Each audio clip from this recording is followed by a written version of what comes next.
En esta radioemisora presentamos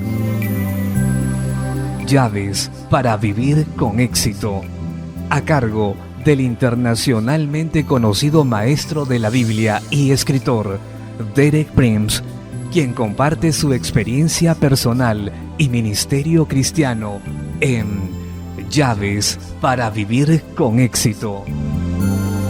Bienvenidos.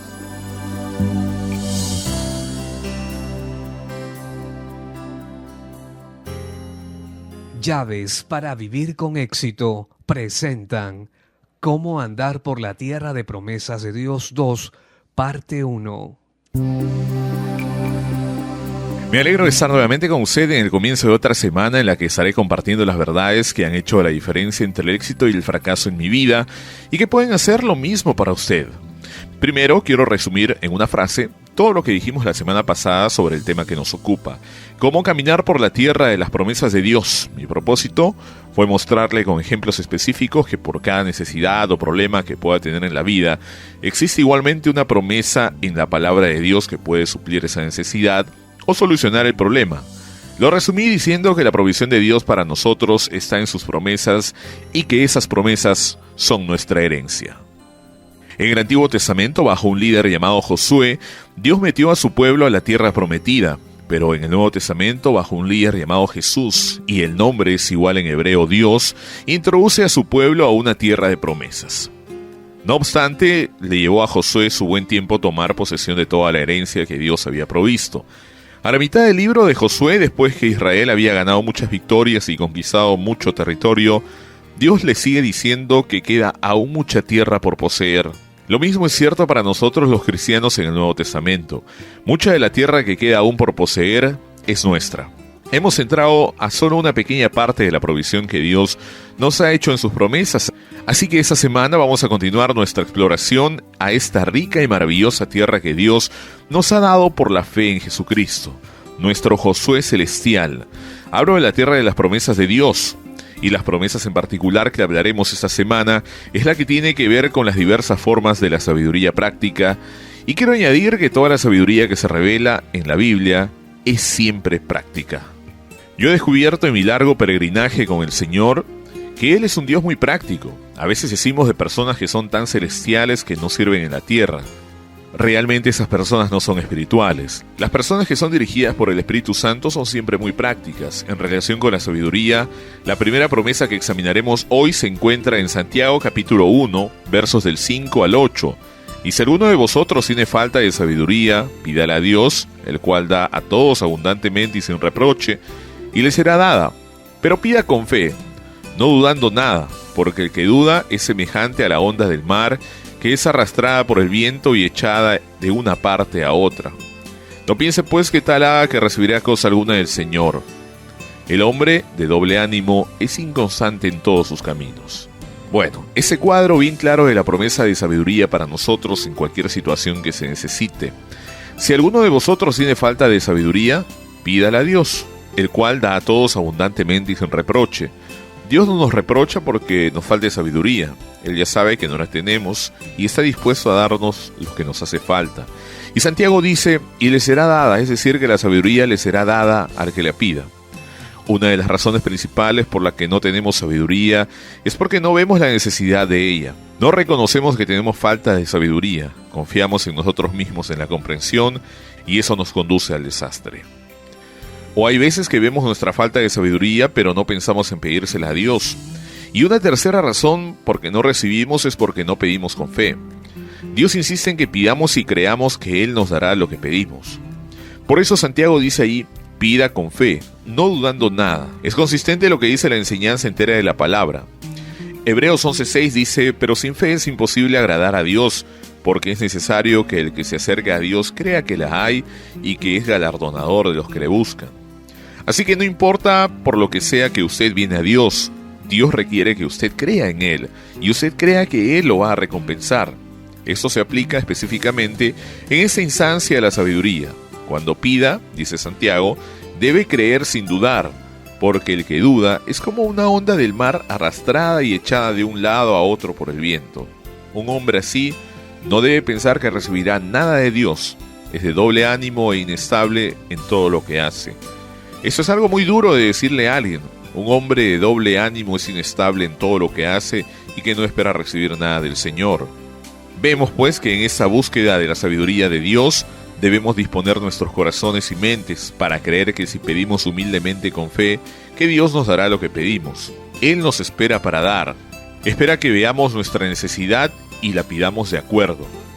La sabiduría es una parte importante en nuestra herencia total en Jesucristo. Por ejemplo, en 1 Corintios capítulo 1, verso 30, Pablo dice: «Mas por Él, por Dios, estáis vosotros con Cristo Jesús, de manera que la totalidad de nuestra herencia está en Cristo Jesús, el cual nos ha sido hecho por sabiduría, justificación, santificación y redención». Jesús es pues nuestra sabiduría. Toda nuestra sabiduría está en Él. Él es también nuestra justificación y nuestra redención y nuestra santificación. Note que todos los tesoros de sabiduría y de conocimiento están en Jesucristo. Antes de conocer a Jesús fui profesor de filosofía en la Universidad de Cambridge y busqué continuamente la sabiduría, pero déjeme decir que en realidad estaba viviendo en los basureros y botaderos de la sabiduría humana. Cuando conocí a Jesús, me deleitó descubrir que todos los tesoros de la sabiduría y conocimiento están en Él. Y me aparté de ese basurero y montones de desechos y determiné buscar la sabiduría que está en Jesús. Buscar los tesoros de la sabiduría y el conocimiento. Por otra parte, tenemos que comprender que la insensatez no es solo falta de inteligencia, indica un corazón que no está sintonizado con Dios. La insensatez tiene una cualidad moral. En Marcos 7, versos 21 y 22, Jesús da una lista de cosas pecaminosas que están en el corazón humano sin renegar, y dice así: «Pero de dentro del corazón de los hombres salen los malos pensamientos, los adulterios, las fornicaciones, los homicidios, los hurtos, las avaricias, las maldades, el engaño, las lascivias, la envidia, la maleficencia, la soberbia, la insensatez». Note la mala compañía en que está la insensatez. Va con los hurtos, con los homicidios, adulterios, envidia, maleficencia, soberbia y muchas otras cosas pecaminosas. Es muy interesante que en el idioma árabe conversacional lo opuesto a listo es perezoso. En otras palabras, se le atribuye un significado moral a la insensatez. No es solo falta de inteligencia, sino falta de carácter. Hemos visto que Jesucristo es para nosotros sabiduría hecha por Dios y que todos los tesoros de la sabiduría y el comienzo están en Él. ¿Cómo podemos alcanzar esos tesoros? Preguntamos si cómo es que Dios suple lo que le pedimos. Yo creo que es una respuesta importante. Una respuesta importante se encuentra en Juan capítulo 16, versos del 13 al 15, donde Jesús habla a sus discípulos de esta manera: «Pero cuando venga el Espíritu de verdad, Él os guiará a toda la verdad, porque no hablará por su propia cuenta, sino que hablará todo lo que oyere, y os hará saber las cosas que han de venir. Él me glorificará, porque tomará de lo mío y os lo haré saber. Todo lo que tiene el Padre es mío. Por eso dije que tomará de lo mío y os lo hará saber». Todos los tesoros de la sabiduría y el conocimiento están en Cristo, pero ¿quién nos trae esos tesoros? ¿Quién los toma y os revela a nosotros? ¿Es el Espíritu Santo? El Espíritu Santo es el administrador de todas las riquezas del reino de Dios, incluyendo la sabiduría y conocimiento que está en Cristo. De manera que para recibir la sabiduría que Dios nos ha prometido dar, necesitamos tener una relación personal continua con el Espíritu Santo. Es el Espíritu Santo que nos trae esos tesoros de sabiduría y conocimiento. Debemos caminar en armonía y comunión con el Espíritu de Dios. Debemos de ser capaces de oír lo que el Espíritu está diciendo. Debemos ser sensibles a su gentil toque y prestar atención a las advertencias que nos hace. Muchas veces nos metemos en problemas porque nos saltamos las luces rojas que el Espíritu Santo pone en nuestro camino y terminamos en algún accidente o desastre. Y no porque no hubiera sabiduría al alcance, sino porque no escuchamos al Espíritu Santo. En Romanos 8:14 Pablo dice lo siguiente: «Porque todos los que son guiados por el Espíritu de Dios, estos son hijos de Dios». La palabra griega para hijos implica madurez.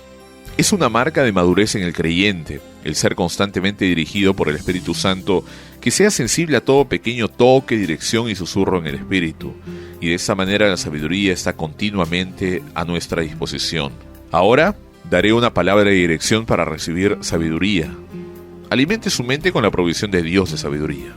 Ese libro Proverbios. Proverbios abre con esas palabras para entender sabiduría y doctrina, para conocer las razones prudentes, para recibir el consejo de prudencia, justicia, juicio y equidad, para dar sagacidad a los simples y a los jóvenes inteligencia y cordura. Alimente su mente con el libro de Proverbios. Hay 31 capítulos. ¿Por qué no lee un capítulo al día durante un año? Terminará el año más sabio de lo que comenzó. Pero nuestro tiempo de hoy terminó. Regresaré mañana a la misma hora para tratar particularmente con el tema de la dirección. ¿Cómo encontrar el camino correcto en la vida?